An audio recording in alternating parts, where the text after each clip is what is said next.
this very, very special Rangers Rabble podcast. All being well, it will come to you on the day of Alan McGregor's testimonial against Newcastle on Tuesday, July the 18th, 2023.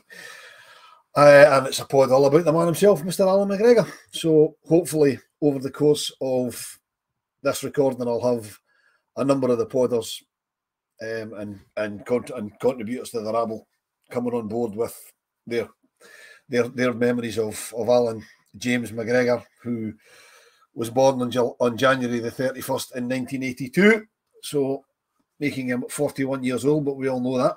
He left Rangers in the summer after a stellar career of 503 appearances, give or take. I mean, depends where you look, it's all different, but we reckon it's probably about 503.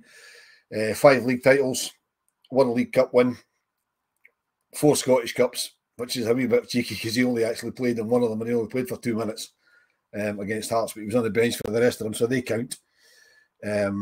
Obviously, he came through the Rangers youth system. A couple of spells on loan at Dunfermline and St Johnstone. Left us in 2012 when we had all those issues, which I'll probably touch on later because at the time, let's not rewrite history, I had problems with that at the time. Stuart, you would have been about at the time, not Lewis, not you, not so much because you're a bit younger. 2012, Alan McGregor left. What did you think of Alan McGregor in 2012?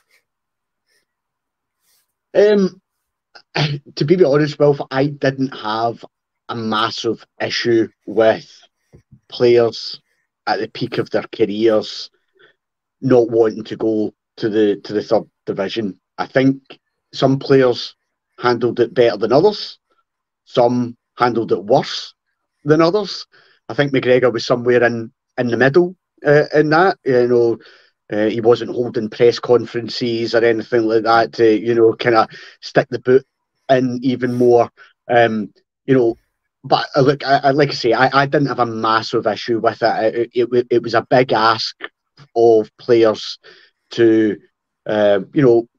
go down those divisions, particularly at the time where, you're maybe international aspirations, etc. And let's be honest, the circumstances allowed clubs to come in for him and offer him a lot of money because they weren't having to pay a transfer fee for him at the time. So, look, that wasn't an easy period for any of us as Rangers fans to go through that. So I can understand why some people might have, maybe hold a slight grudge in those. But to me, I could understand his reasons. And like I say, I think in terms of how he handled it, he was somewhere in the middle. There was ones that did far worse to us, and people like Stephen Davis maybe who, absolutely held out to make sure that we got some money. Now, in the long run, actually, was that worth it? Because did Rangers ever see any of that money, or did it just go into the back pockets of scumbags? Probably the latter. But so no, I don't personally hold that against him, and I think the majority of Rangers fans probably don't. Well, because I think his reception when he came back, when he signed, when Gerrard brought him back, I think you could see, the regard that the vast majority of Rangers fans still felt for him at that time. Yeah, I mean, I'm with you almost 100%. I mean, as I say, at the time, the way that he left, not getting the club money when Stephen Davis held out to get his money. With hindsight, that's probably why he got the reception when he came back in 2018. Because with hindsight, as you say, Rangers didn't get the money. I had no grouse at all with any of these players leaving because you can't expect international football players to play in the 4th tier in Scottish football. You just can't expect that. I mean, Lee Wallace did, which I'll be forever thankful for. Yeah. But, like you say, Stephen Davis held out to make sure we got money, but ultimately we didn't get money. So with hindsight, don't hold it. At the time, I was more than a little bit angry with Alan McGregor because I've got to be honest about it because, he left. I didn't have a problem with him leaving. It's the fact that he left and we didn't get any money for him. But as you say, he wasn't having press conferences because that's 2 players. I'm not even going to mention their names, but I wouldn't welcome them back. No, exactly. At all, ever, because of the way they left. So no, you're right. We can't blame him for it. But obviously, he left. Bizarrely, went to Besiktas, Lewis. I don't know how you were still quite young at that time, but Scotland international goalkeeper disappearing to Besiktas? Look, as you say, Wolf, it's difficult for myself because I was probably just a wee bit too young. I would have been about 11 or 12 at that point, so that was maybe just when I was starting to get properly interested on my own accord with Rangers. So I would say my interest probably started running about when we were in the third division. So my opinions on like any of the players leaving and that, it's an outside opinion because it's just me looking back on it. I wasn't aware of it fully when it was happening. But I would probably be on the side that, again, you can't blame international level footballers for not wanting to play at that level, no matter how much love or affirmation they've got for the club. But as you say, I was a bit shocked that he ended up going to Besiktas because I did mention that if Alan McGregor had maybe made a bit more decisions with a wise head on, I think he could have achieved a bit more in his career. I think he was more than capable of being like at least a mid-table to 8 to 10 Premier League level goalkeeper. So it was a bit confusing when he went to Besiktas, but I don't really know the ins and outs. Was it maybe because of finances, I'd imagine? Yeah, I think it probably was because the Turks were throwing money at it at the time. But the strange thing, he was only there for a season, wasn't he? I think it was only 1 year. Yeah, signed a 2-year deal, stayed for a year. Strange thing is, there was other players that had gone to Turkey about that time and came back after a very short period of time saying we're not getting paid. So that's why I was very, very surprised that he went. Stuart will remember that. Obviously, you were probably a bit young, but guys like Kyle Lafferty went over there and came back with I'm not getting paid, so he didn't stay. There's loads. Yeah, Boyd and Miller both did it as well, didn't they? Promises of huge amounts of money that just never materialised, and I think Boyd actually had to take.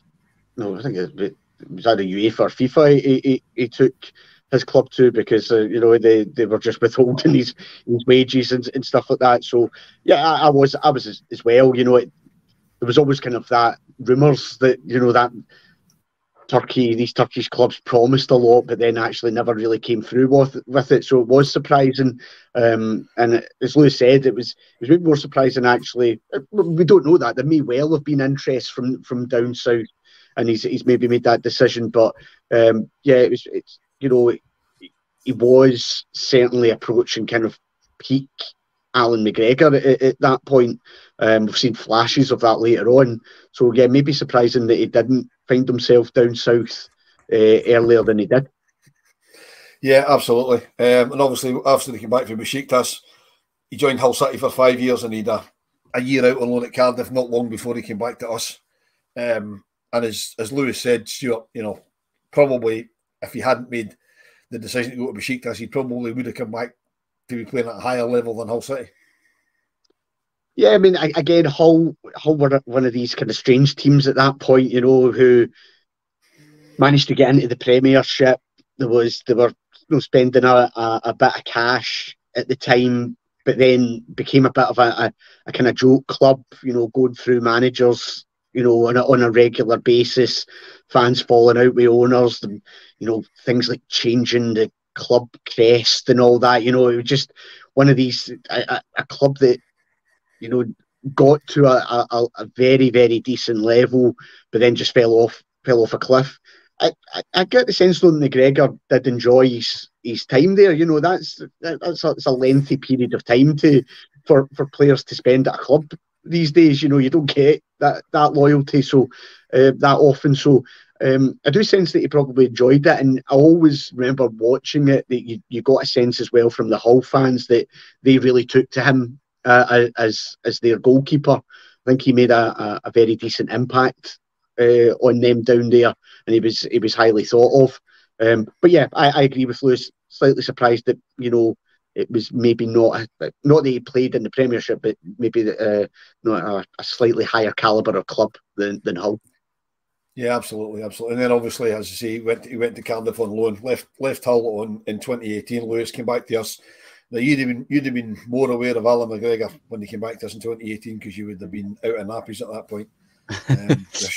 Your short trousers would have been packed away. So, what did you, if you can cast your mind back that 5 years, what did you think when we brought Griggsy back? Well, it's funny actually because when he did rejoin, me being the football manager head that I've got on, signing a guy at that age, and the career that he'd had recently, obviously being on loan at Cardiff at that age as a goalkeeper, it's never a good sign. And I was a bit worried that we weren't going to see the Alan McGregor that we seen the first time. And I was utterly and totally wrong in every sense of the word, because I mean, the first couple of years under Steven Gerrard where we were building, I really don't think we would have got there as quick without an elite level shortstopper like Alan McGregor. I mean, we'll obviously go into some of the memories I have of him, but one of the games, it's just like, it's quintessential Alan McGregor. Just any given moment, Rangers aren't performing, you've still got to pass him. So the other 10 players can be underperforming, but he can still get you 1 or even on some occasions 3 points in a league game. And that's just a testament to how good a goalkeeper is. I mean, I'll always state that amongst some of the best shot stoppers I've ever seen, I think Alan McGregor's in amongst that elite level. He just had an knack for getting to a football, whether it was his hands, his head, his feet, his arse, anything. Just an unbelievable goalkeeper.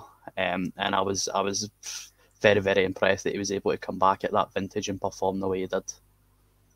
Yeah, Stuart, shot stopping, I mean, just incredible. I mean, you know, we always say to be goalkeeper at Rangers, you have to have major levels of concentration, because you know you're standing there counting the crowd for 89 minutes. You've got one thing to do and you have to do it, and more often than not, Griggsy managed to do it.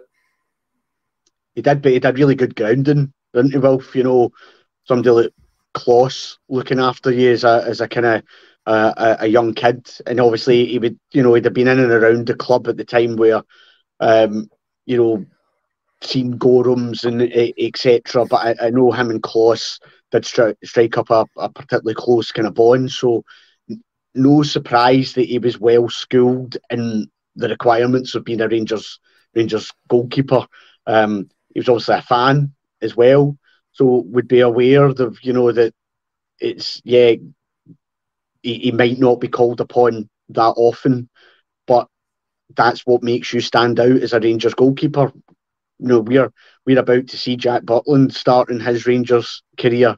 Jack Butland has played for teams where he would have been involved in the game far more than he's going to be involved in the vast majority of games that he's going to be involved with Rangers.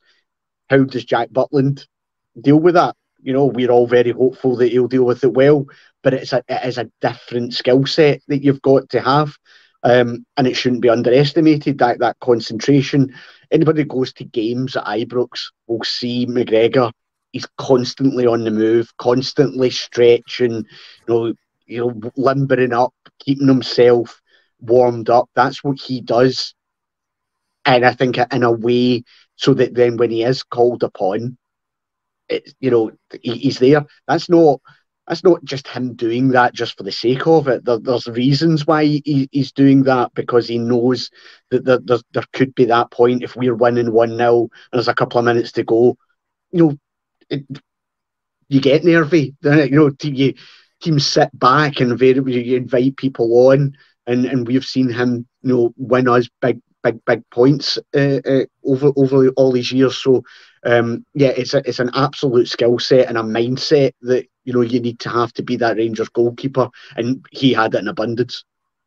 Yeah, the other thing, Lewis, and all that, before we go on and talk about some of his outstanding saves, the other thing that was very noticeable during the time of COVID, when we weren't allowed into stadiums, was how vocal he was. I mean, we always said that, you know, you could hear him, and there was always that Sasa Papac just always got the brunt of Alan McGregor. But I mean, during the the COVID season, when we didn't have anybody in the ground, every single game, all you heard was Alan McGregor shouting at folks. Supposing we were well in charge of the game, as Stuart said, it was just his way of keeping concentration. I think in my peak of watching Rangers, which would be the Steven Gerrard era until now, I think leadership was a bit of an issue in our squad. Even our captain, he's always lauded for not being the most vocal or the most commanding on the pitch. And to have your goalkeeper be that person the majority of the time. And then obviously you did add in, to be fair, Connor Goldson. I think he was another culprit during the COVID era. You heard him screaming quite a lot as well, but it's funny, but it's also good to know that there's guys in there like that in the dressing room, because you're only going to bring through young players, for example, if they've not got role models to look up to. And whilst, I mean, sometimes his leadership or his aggression, should I say, is a bit of a detriment to himself because he gets himself in trouble with some of his language and that, but he is a leader. He's definitely a leader, and if he played anywhere else in the pitch, maybe he would have got more recognition for that. And just because he's a goalkeeper, I don't think it's highlighted enough. But he was definitely a leader. Obviously, I didn't get to watch him as a youngster, but speaking to my dad did say that that's something that he had for a very young age. So it was always a welcoming factor to bring back into the team, and it's another reason why I think that Rangers team achieved so much early in that era that they did, is having people like Alan McGregor and his vocals there, because it's always important to have people like that in a football team. Yeah, without question. I mean he's probably one of the main reasons we won 3 in a row around about 2007, 2008, 2011. But then, because with him in the nets, and he just kept the team together and things like that. So anyway, back to Alan's career. While we wait for other people to join us, because I believe that one or two are going to be joining us as we go along. Obviously, he made his debut, Stuart. You'll remember February 2002 in a cup tie against Forfar. He came off the bench to make his debut. Yeah, that's right. And how many conversations have we had on this podcast, various podders, about youth systems and bringing through our own. So I think seeing a young kid coming through the ranks, a fan as such, it was great to see that and getting his opportunity.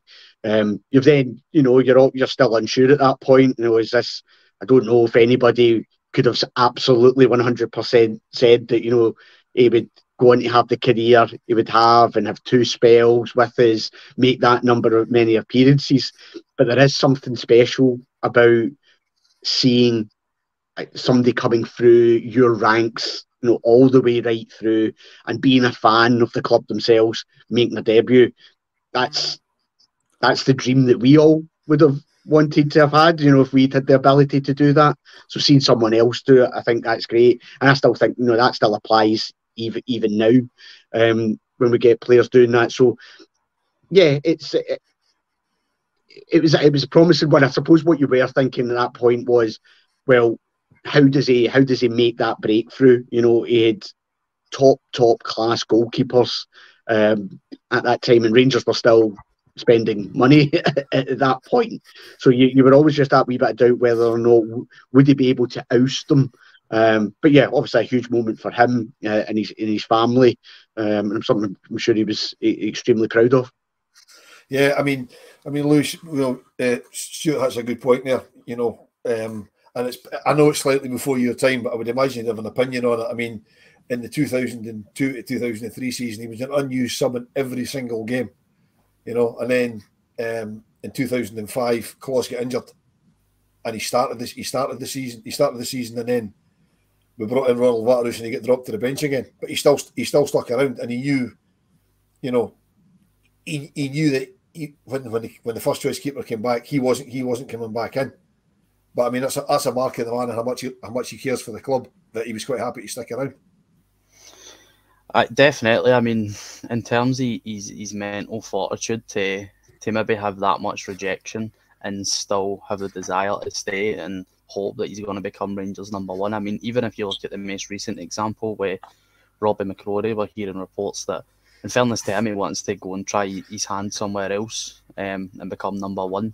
But Alan McGregor maybe decided against that, and thank God he did, because he's became one or two best goalkeepers ever to play for the football club. And it's a massive thing that maybe Rangers are starting to realise we don't do enough now, is bringing through some of our own. I mean, it's how many have came through since him? You're talking probably less than 5 that have actually made a decent career out of themselves. So it was, obviously I wasn't old enough to see it, but as a young Scottish goalkeeper coming through and to end up going on to have the career that he did and know that he came for Rangers and he's 100% Rangers in his heart, it's always something that I'll have respect for him. Yeah, absolutely. I mean, Stuart touching on young Scottish player coming through. I mean, 42 caps for Scotland, 16 clean sheets. I mean, I'm not the biggest Scotland fan, but I mean that's decent stats in anybody's language. Yeah, and decent stats, and also at a time he's played in some absolutely shocking Scotland teams and some poor squads as well. So I always got the sense that he was quite proud of representing his country in it.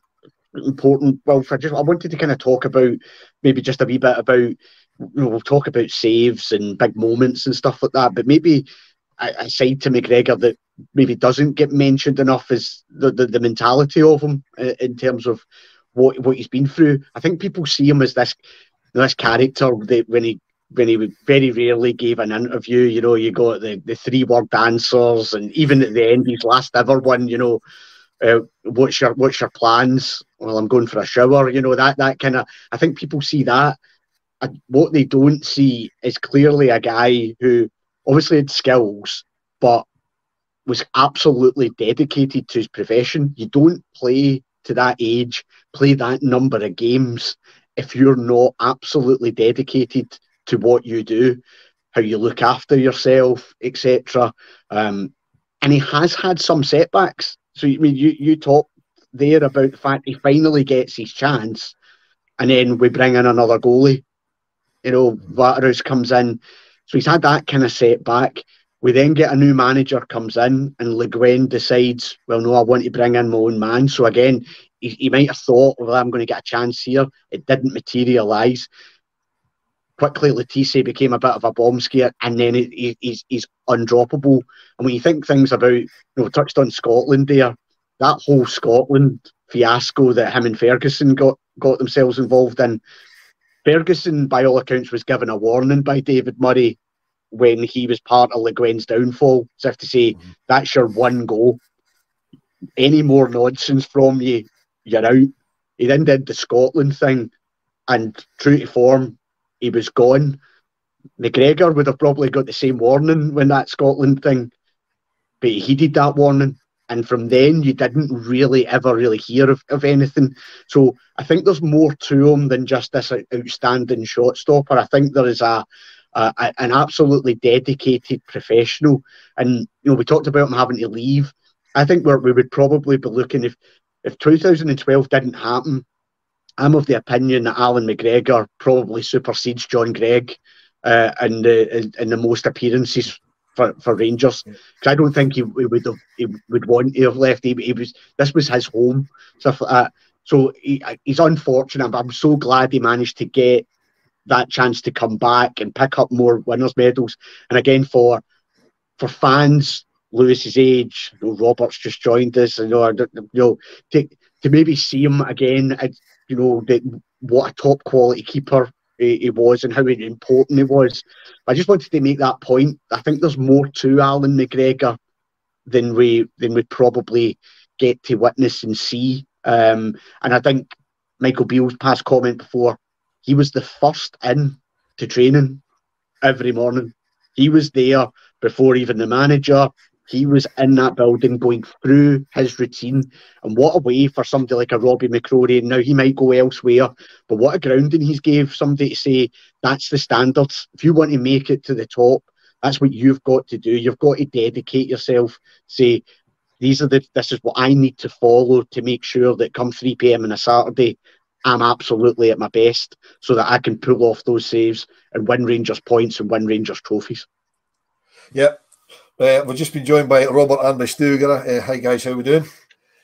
Aye, no bad. Sorry, I'm late to the party, so I don't know what kind of ground you've covered. No, it's okay. Just We haven't. There, so, I was the same thing as well. Wait, sorry guys, we purposely haven't covered any saves yet. No, listen, because I wanted to let other boys come on. So sorry, Robert. Can I just touch on something that Stuart mentioned there? I don't know how much you remember about the March 2009 Boozegate scandal with Scotland, with him and Barry Ferguson that Stuart referenced there. Aye, that's the one. Yep. Do you think? I mean, as Stuart said, Barry Ferguson got punted because he was on his final warning. Griggsy got a warning and never stepped out of line again. Do you think, looking at it, that might be the one time that McGregor was actually led astray? Because I've got no doubt that Ferguson was the main man behind that. It's a difficult one. Obviously, you say led astray.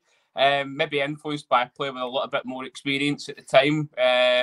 Obviously, It's a better way of putting it, to be fair. I think obviously it was high profile as well, which I don't think helps him, because there's no doubt about it. When you listen to stories from McGregor's teammates, the guy likes a drink. I don't think that's any secret. So, and I think that was something that you see. Obviously, you've not covered any saves. I wanted to really talk about the way he is spoke about as a teammate. You know, everyone sort of holds him in this high regard, as Stuart says, trains well, consummate professional, and you don't really hear of McGregor putting in less than 100%, whether that's in training or in matches. So he demands and drives high standards, which I think is so important. If you're going to be winning trophies, he's really decorated amongst that squad. You look at teammates he's had, whether it's Steve Davis or somebody like Andy Halliday, just guys that have come through a long spell of Rangers sort of back catalogue of players here. So as Stuart touched on, guys like myself at 37 or guys like Lewis in his early 20s will have great memories of Allan McGregor. And the fact that he's mentioned in this great debate about who's the best goalkeeper up alongside Andy Gorham is just testament to how well he's done. I dare say maybe he did, knowing the mentality of the man, but I dare say he would never have thought, I'm going to be regarded as a better goalkeeper than Andy Gorham when he first made his debut for Rangers. And here we are. You know, it's a debate that always comes up when we talk about goalkeepers. So I'm delighted that he's going to get his testimonial on Tuesday. And it'll be a nice farewell. Maybe sort of get rid of that Scottish Cup sort of malarkey that was, I think that wasn't befitting of a goalkeeper, Alan McGregor, and what he's done for the club. So it'll be nice for him on Tuesday to get his moment, and that'll be that, I suppose. And I know this is about Alan McGregor. I've heard he's talking about McCrory as I came on there. That seems out the blue to me. I was having a wee debate with somebody on social media the other day about Butland coming up and Butland should be given cup competition, etc. Robin McCrory's done well in the back into the season there. He'll obviously learnt a lot for Alan McGregor. I'd like to have thought he'd have stayed and fought it out. I'd be disappointed if he does go. Yeah, so Stu, before we to bring you in, before we go on to your memories of Griggsy and his saves and things like that, do you think that's the end of him? Because he's not said what he's doing. So I'm not saying we'll bring him back as a goalkeeper, but do you think he might come back in a coaching capacity or whatever, anything fairly soon? Oh, it's a tough one. Do you know what? The first thing strikes me about Alan McGregor is I wouldn't be surprised if he didn't go back into football, into coaching roles. I could see him being the type of guy that enjoys his retirement and comes back for games maybe and does the meet and greets and stuff like that, but maybe not a coaching role. He's got all the experience to do it. What better person could you want to teach goalkeepers than one of the two top goalkeepers we've ever possessed, and that doesn't get talked about enough. I know a lot of people have the Gore and McGregor debate, but when you actually think about the sheer number of quality goalkeepers we've had over the years, it's absolutely outrageous. For the early 2000s, and that you're talking about, we had a Champions League winning goalkeeper in his prime, as our number one. We had a French World Cup winning goalkeeper as our number two. Throughout these years, you talk Chris Woods, and there's so many keepers that have been at Rangers that have just been top class. And Alan McGregor spoke about, obviously alongside Andy Gorham, as the best ever.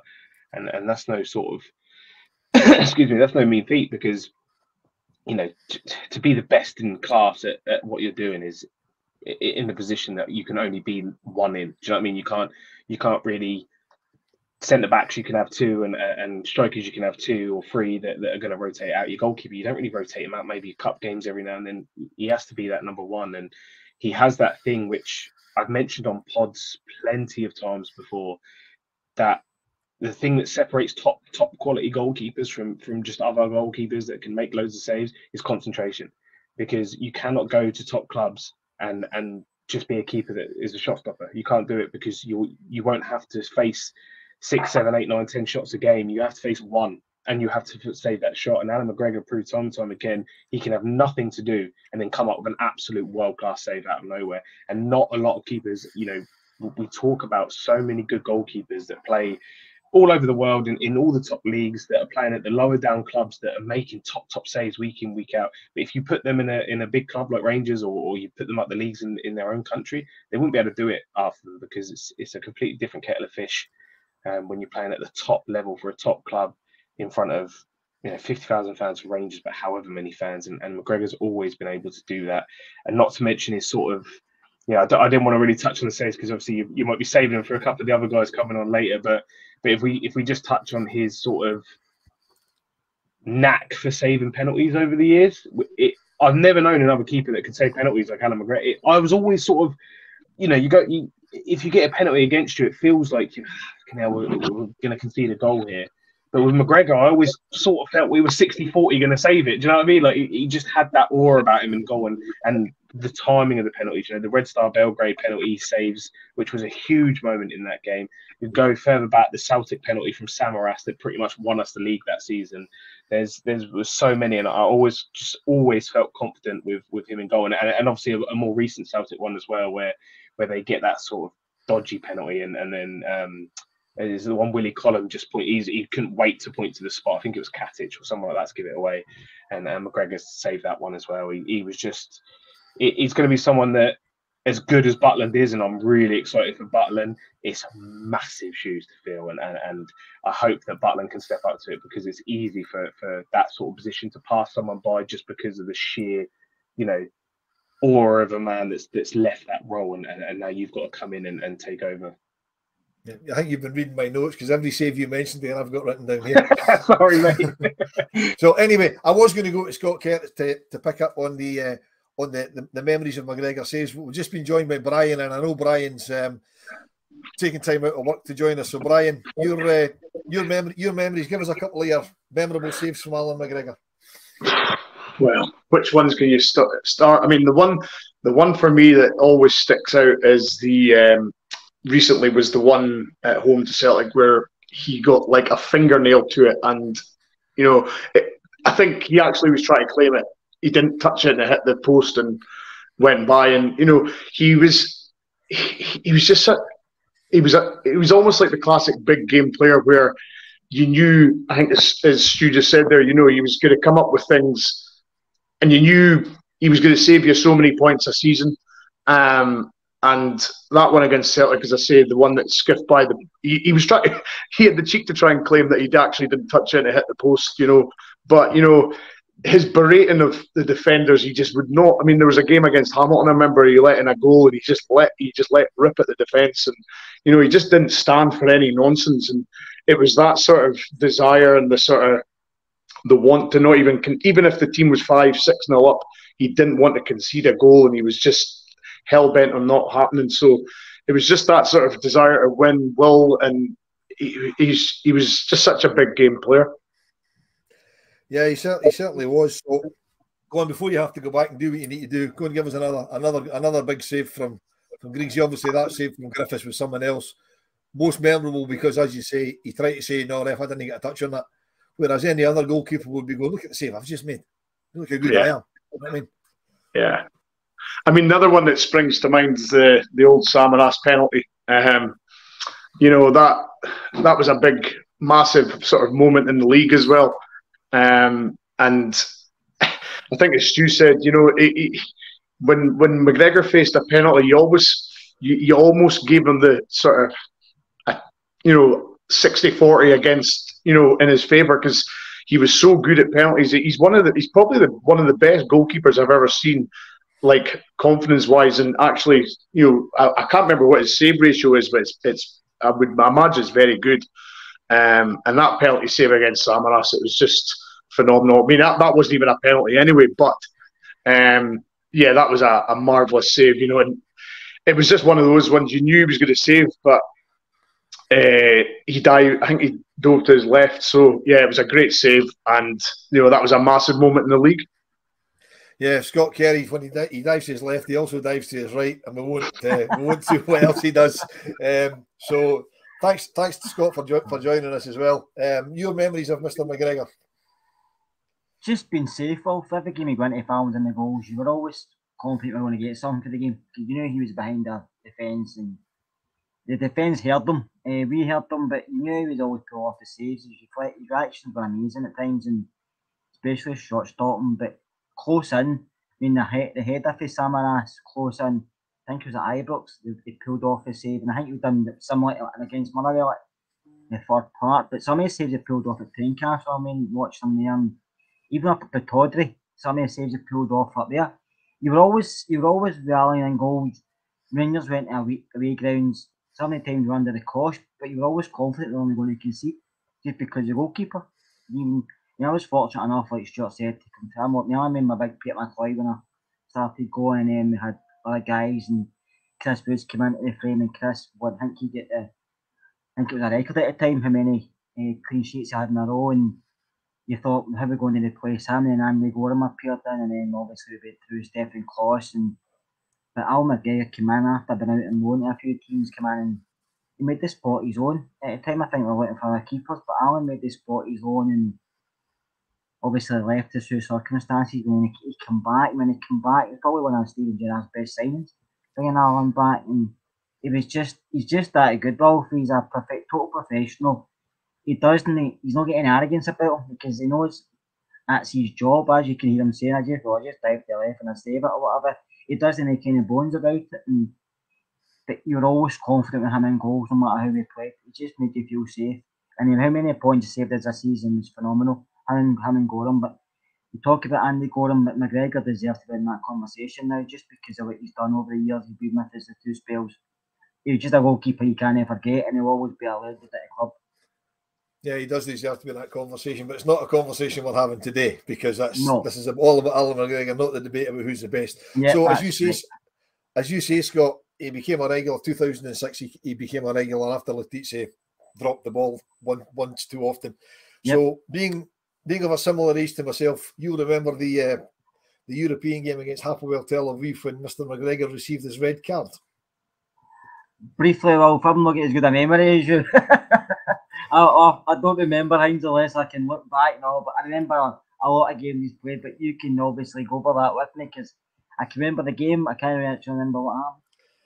Right, Brian, you're similar age. Do you remember when you sent off against Hapoel Tel Aviv for allegedly headbutting a striker after he scored? That's escaped me. I can't remember that.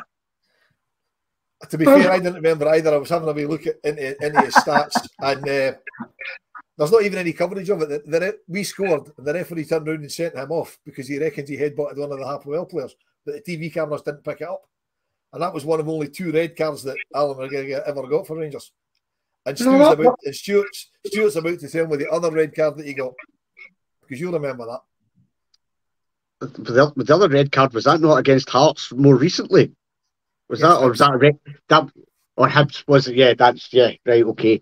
And then did he not get a retrospective for just absolutely crazily kicking somebody in the back recently? Or I don't know. Was that? No, I think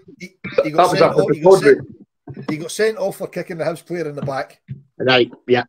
Because I think, am I right, Brian? He came into the dressing room, protested his innocence, and then it was on Sky Sports News, and they all went, "Alan, what are you talking about? You kicked the guy in the back." Yeah, but did he not do something similar up at Tawdry where he lunged with his foot and kicked the boy in the back? Yeah, Chris Maguire. He got 1 match. He didn't get sent off, but he got a retrospective ban for the kicking out of Chris Maguire. But that was back in 2010. Yeah. But did that not then lead to him asking?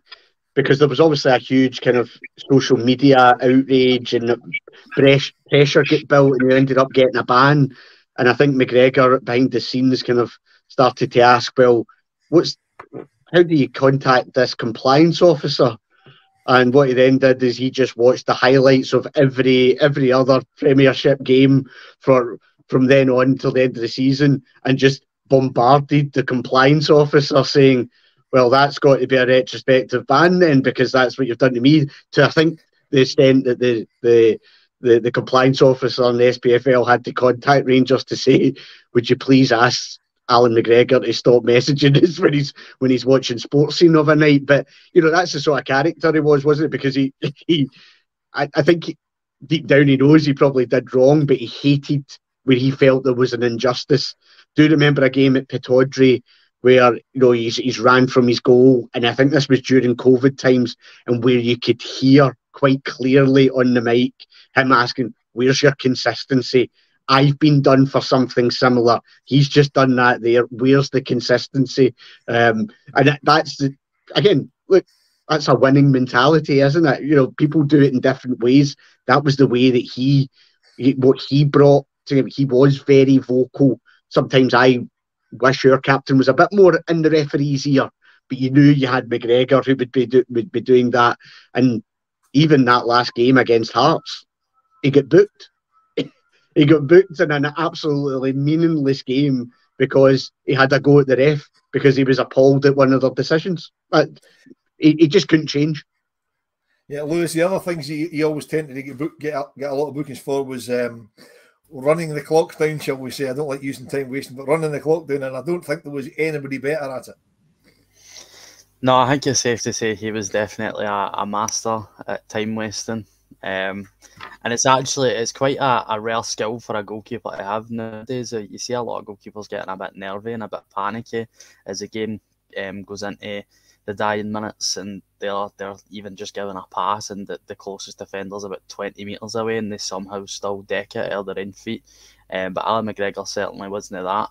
And just to touch on something similar like this, I remember the Partick Thistle game, the whole debacle with Malik Tillman scoring that goal, and then the Partick Thistle were given a goal, and even then Alan McGregor was still struggling. It's so difficult. You could see the strain in his eyes and the hurt in his heart that he had to let this goal go in the back of the net.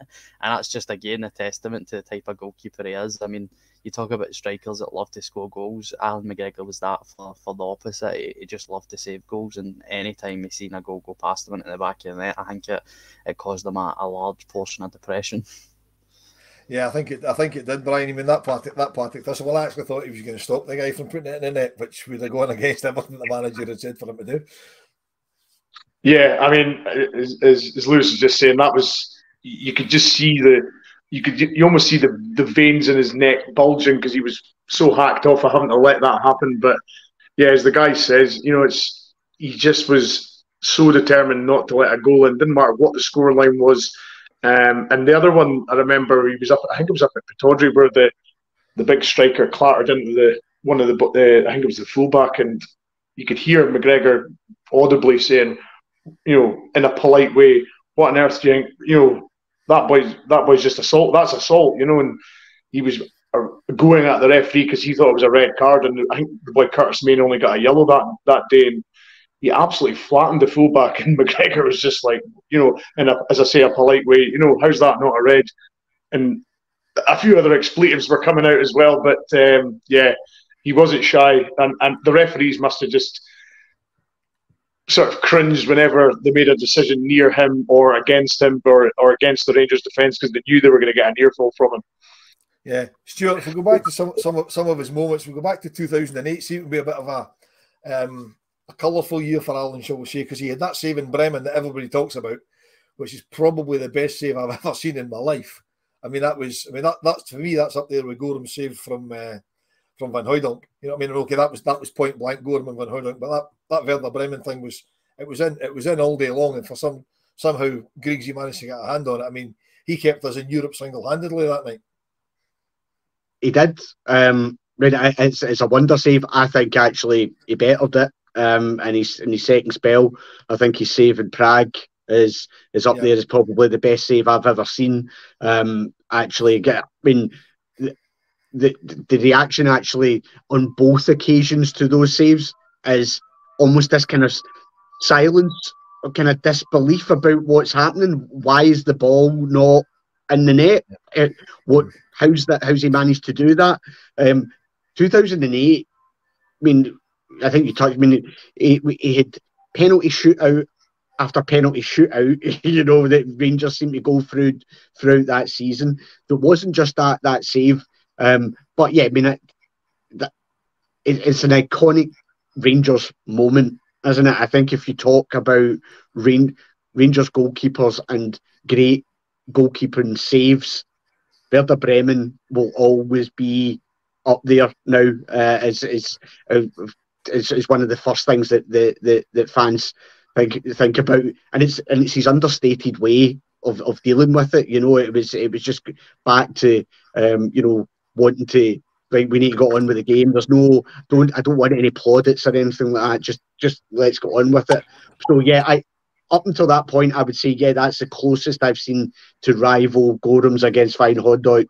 But then I do think the Prague save was better. That's the best save I think I've ever seen, and certainly the best save I've seen McGregor make. That was outstanding. Yeah, to caveat what I said, it's the best save I've ever seen live. I should have said that because obviously because of the COVID restrictions and all that, we weren't in Prague. But I mean, that was, and the fact James has just joined us. James, thanks for jumping on. No bother, mate. Allan McGregor saving Prague, James, when he just said all I did was stick out my hand, and some you save and some you don't. I mean, that's just the manners. That's just Allan McGregor. Just says everything about him, doesn't it? It's, for me, the guy's just an absolute. He was a winner for me, and I think obviously when Steven Gerrard came back into the club, it was a great bit of business to bring that man back to the club, because we had somebody at the back that we could. I think James is frozen and. Sorry, James. I think you frozen mid-floor there. Sorry, mate. It's just no, for me, mate. I think everything about the guy, but I think the save for me was the one against Lee Griffiths when he tips it onto the post and then gets up and says it was a by kick to us. That was everything about the guy. He was just an absolute born winner for me. Yeah, we mentioned that one just before you come on. Brian touched on that one. I mean, that was some save. I mean, but going back to, sorry, Lewis, we're leaving you out of this wee bit because we're going back to his first spell when you were just a young lad. So if you've got anything to say, just jump in and let us know. The 2008 Old Firm game in 2008, James, when he saved the penalty late on, and then that was him out for the season, which cost him his place in the European run to Manchester. I mean, again, that sums a man up because a lot of lesser players would have gone, look, I'm injured, get me out of here. But because he stayed on, made that save, that was the season finished. Yeah, it was the time, and then his other save for Samaras for me, I know. The save that won as a league that year for me. McGregor doesn't make that save. Rangers don't go to win the league, I don't think, because obviously St Celtic would have went a couple of points in front of us. I don't think they would have slipped up, but that save for Samaras was just an absolute belter for me. And as I said, we went on to win the league. Yeah, we did. I mean, that just about sums the man up. You know, just fantastic. I mean, there's not enough superlatives to sum up Allan McGregor. Oh, no, and hold on, the boss is coming in. The boss is his internet's probably worse than James's, and James's is in a car. So I am, mate. I'm daddy daycare the day, mate. So I'm picking my daughter up for McDonald's, mate. She is working, so I'm out doing the taxi servicing. Lewis, we'll come back to you. We'll bring it a wee bit more up to date with Allan McGregor. We touched on the save in Prague, but then there was the penalty save against Red Star as well. I think Stuart touched on earlier. I mean, that's again Allan McGregor and penalty kicks. Well, that's funny because the three examples that I've noted down, the Red Star performance is one of them, because I don't know if you are able to cast your minds back, but I think it's Alexander Katai was the star man for Red Star. I think he was on near enough double figures in goal tallies coming into the game, and he scored an absolute worldie that's just unsavable for any goalkeeper. And he actually scored another, and both of them were ruled out by VAR. So you're thinking he set him up to that penalty spot with a lot of confidence. And many goalkeepers, even the elite, would have a bit of nerves trying to save this penalty. And even the penalty itself was struck very, very, very well into the absolute bottom left corner, and Allan McGregor gets to it with one hand. And it's like, how does your hand no snap off? Like, how is your hand still on your arm after that save? And I think we've touched on it through it. I mean, it probably is the best penalty saver I've ever seen. I can't recall any other goalkeeper in the last 10 to 20 years that is as consistent and as confident at saving a football for a spot kick as Allan McGregor. And that was just another example of his penalty saving brilliance. Yeah. Martin, I think you're with us now, Martin. I think as a former goalkeeper yourself, your thoughts, your memories of Mr. Allan McGregor. I mean, calling me a goalkeeper is going to be a bit far. former fat guy who used to stand in goals and date okay, I think is probably the best way to describe me. I mean, hold on. yeah. What do you mean former fat guy? All right, okay. Current fat guy who was fat when he was a goalkeeper playing in goals. Right, let's change it to that. I mean, I grew up as a very, very young boy watching Gorham. And I mean very, very young. So I've got far better memories of Alan McGregor, obviously. And I think the fact that we can even sit here today and mention his name in the same breath as Andy Gorham, I think just speaks volumes as to how good Alan was. Obviously, with all the nonsense that happened and the players had to leave and Alan moved on and done other things with his career before coming back, that had to happen. Otherwise, he would have stayed at Rangers his full career and would have been able to have 2 testimonials. But, you know, there's probably nothing that I can add that everybody has already said. But just, he was just an absolutely phenomenal goalkeeper. And also, I think there's a little bit of mystique about Alan as well. You know, he's obviously been in the press for a few things over his career, but he's a very, very quiet guy. He's not somebody that you hear from. He's not a guy who enjoys doing interviews. So Alan McGregor, the man, we don't really know. So we put obviously full focus on Alan McGregor, the goalkeeper, and by God, well, what an absolutely outstanding goalkeeper the man was. Yeah, indeed. I mean, Stuart, Martin touches on there. We don't really know the guy, but I mean, he got inducted into the Hall of Fame not that long ago, just a few short months ago, and the interviews after that was probably the most emotional I've ever seen Alan McGregor, which tells you how much his career at Rangers means to him. Yeah, I think everybody was taken aback by just how visibly emotional he was at that, but that's because he's a fan.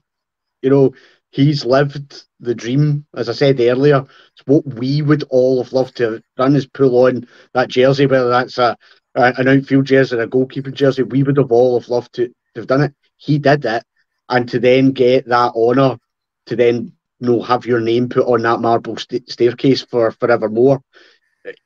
The magnitude of that, I think he knows that, and what his family would have felt and stuff like that about it. So yeah, Martin's spot on. You don't get to see the private life of Alan McGregor. You know, he does tend to shield away from that, but that was just a glimpse inside. But you know, there isn't always that hard exterior that he gives away, and you know, those 3-word answers that he gives in press conferences or whatever, in interviews. That was a glimpse about the man, and more importantly, what this football club means to him. And hopefully Tuesday night is a way for the club and us as fans to show actually what he means to us, and it'll be a fitting way for him to kind of bow out. Yeah, absolutely. And also, well, sorry, just to interject for 2 seconds. There's been a lot of very, very good goalkeepers, obviously, throughout the history of football. And with the very, very good goalkeepers, you can point to maybe 1 or 2 moments where they've pulled off, you know, unbelievable saves that they shouldn't be able to pull off. It's only that next level, that world-class level goalkeeper, you know, a couple come to mind, Tafarel for Brazil, you know, Buffon, to name a couple, that you can think back to 4, 5, 6, 7, 8 moments within their career where they've done something that a goalkeeper shouldn't be able to do. And for me, that's why Alan McGregor should be talked about in the same breath as goalkeepers such as the calibre of Buffons, etc. You know, I don't know if you remember years ago, that young boy, was it Donnarumma, was coming through AC Milan, and he was meant to be the next best thing, and his career's kind of stalled or whatever.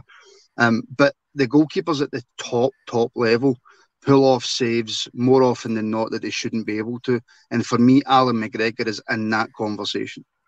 Yeah, I agree wholeheartedly. But I mean, James, I think possibly the reason that Alan McGregor certainly outside of Rangers and possibly outside of Scotland won't be considered that top level is because he wasn't a regular for Scotland. I mean, he got 42 caps over his near 20-year career. You know, I mean, you've got guys like Tafarel. Tafarel must have had 100 Brazilian caps.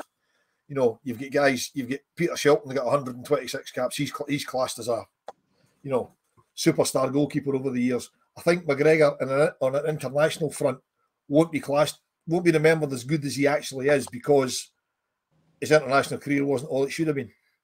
No, it wasn't, but I think for Allan it was just about playing for Rangers. It's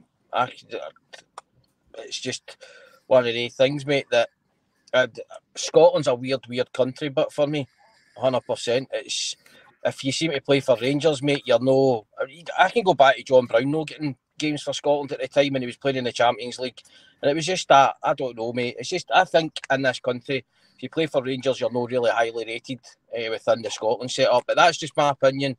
But for me, I agree with Martin. To mention Allan in the same breath as the goalie is, I've always grew up as nobody could get near Andy Gorham, but now there's a thing with there to say, right, if you're doing your greatest ever Rangers team, there is an argument now that for me that's probably the hardest position now to fill in my Rangers greatest ever 11.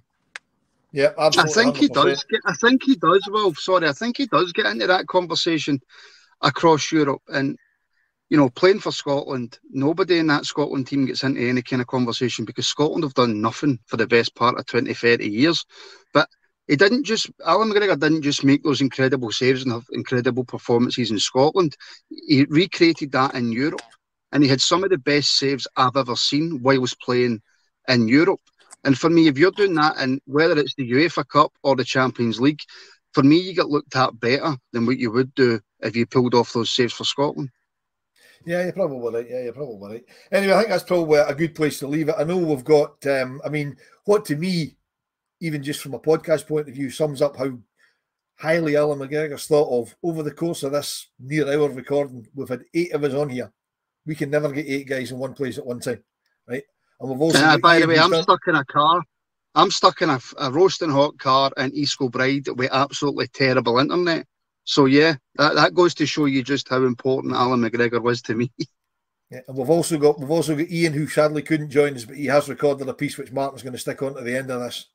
So I've got no idea what it says, but it will be memories of Alan McGregor. So in total, we'll have nine Rabble contributors, all contributing to this tribute to Alan McGregor, which to me is all you need to know about the guy. So before I bid farewell to these guys, Stuart, thanks for coming on. What's your lasting memory of Alan McGregor? One save that you'll take with you forever about Alan McGregor? That Prague save will forever be, because I still don't know how he kept it, and I've just been looking up there the opposition manager that night. His words about that save, I think, kind of sum it up, where he says, "I don't remember such a genius save. It was outstanding." So I think that kind of sums it up, and it's been a great opportunity just to be on a pod to just kind of, pay my bit of thanks to his service and some of the really special moments that he's given me as a Rangers fan. So I'm really looking forward to Tuesday night. So thanks for inviting me on, Will. No, thanks for coming on, Stuart. Martin, same question to you. Your one lasting memory of Alan McGregor? I don't know, because Werder Bremen is the first thing that jumps into my head. Absolutely. That was one of the most incredible saves that I've ever seen. But I'm toying with Werder Bremen and the Samaras penalty save just for the importance of the Samaras penalty save. But I'm going to have to go with that save against Werder Bremen, because, that's one of the only saves I've ever watched, whether it be Rangers or any other team, where I've actually sat back in my seat and went, I've no idea how he done that. Yeah. Lewis, for you?